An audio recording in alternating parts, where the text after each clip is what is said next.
यूं तो चोरी करने वालों को कोर्ट जनरली 3 साल तक की सजा देती है, लेकिन क्रेडिट चोरों को कौन सजा देगा? Hello everyone, welcome back to another episode of Sukh's talks. Ashtanga yoga के यम की एक और इम्पोर्टेंट प्रैक्टिस है अस्ते, यानी मन, वचन और शरीर से किसी का कैसा भी हक ना मारना या कुछ ना चुराना अस्ते कहलाता है। पतंजलि जी ने मोटे मोटे शब्दों में ये बताया कि बेटा चोरी सिर्फ पैसे या सामान की ही नहीं होती, किसी की नींद, चैन चुराना भी चोरी है? ये किस लाइन में आ गए सर आप? खैर, उनका मतलब था गलत तरीके से कमाए हुए पैसे, पोजीशन, तारीफें, किसी के काम का क्रेडिट लेना या अपना देखना, इवन अपनी ड्यूटी से बचना भी चोरी माना जाता है। और ऐसा नेचर इंसान की स्पिरिचुअल ग्रोथ में बहुत बड़ी रुकावट बन जाता है। किसी ने ऐसे ही नहीं कहा कि वक्त से पहले और किस्मत से ज्यादा किसी को नहीं मिलता, लेकिन मेहनत का फल सबको मिलता है। कर्म हमेशा लौट कर आता है। It's like a boomerang. एक छोटी सी चोरी कल किस तरह से सामने आएगी पता भी नहीं चलेगा। और यहाँ चोरी का मतलब चुपके से ठगने से ही नहीं है, करप्शन से भी है। पर्सनल और प्रोफेशनल लेवल पर होने वाले करप्शन को तो आप भी जानते हैं। बड़े लोगों ने तो ये भी कहा कि किसी को मेंटली और इमोशनली प्रेशराइज करके उससे अपना काम निकलवाना बंदूक दिखाकर लूटने जैसा है।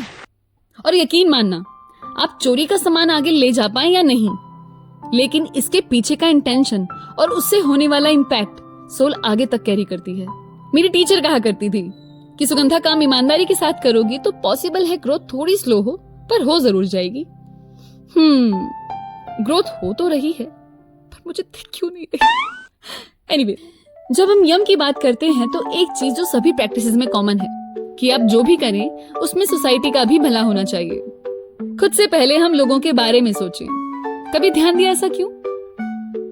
जब हम सेल्फलेस होकर कोई काम करते हैं या किसी की मदद करते हैं तो कृष्ण ऐसे कर्म को निष्काम कर्म कहते हैं, और यही कर्म चाबी बनते हैं डिवाइन डोर की। कुछ ज्ञानी लोगों ने तो ये भी कहा है कि नेचर से जो भी कुछ आपको मिला है वो आपका अपना नहीं है। पेरेंट्स से मिलने वाली अपब्रिंगिंग, लोगों से मिलने वाला प्यार, कुछ भी फ्री नहीं समझना चाहिए। Everything comes with a price. हाँ, अब उसे आप किस तरह से रिटर्न करते हैं ये आप पर निर्भर करता है। सोशल वर्क पेबैक का ही एक तरीका है। जब आप लोगों की मदद करते हैं तो इससे मन में ग्रेटिट्यूड, काइंडनेस जैसी फीलिंग्स डेवलप होती है, और ऐसा कहते हैं ये गुण हमारी आत्मा की शुद्धि करते हैं।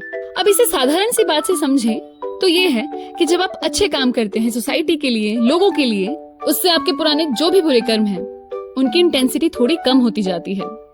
हाँ तो भाई लोग, लग जाओ काम पे। हाँ, पर इसका मतलब अब ये भी नहीं है कि खुद की थाली में खाना नहीं है पर चले पड़ोसी का पेट भरने। मदद उतनी ही करो जिससे खुद का नुकसान ना हो। तो आज के एपिसोड में बस इतना ही। फिर आऊंगी एक नया सवाल लेकर, लेकिन पुरानी बातों के साथ। तब तक लोगों को उनके हक का पैसा और क्रेडिट देते रहिए। बाय।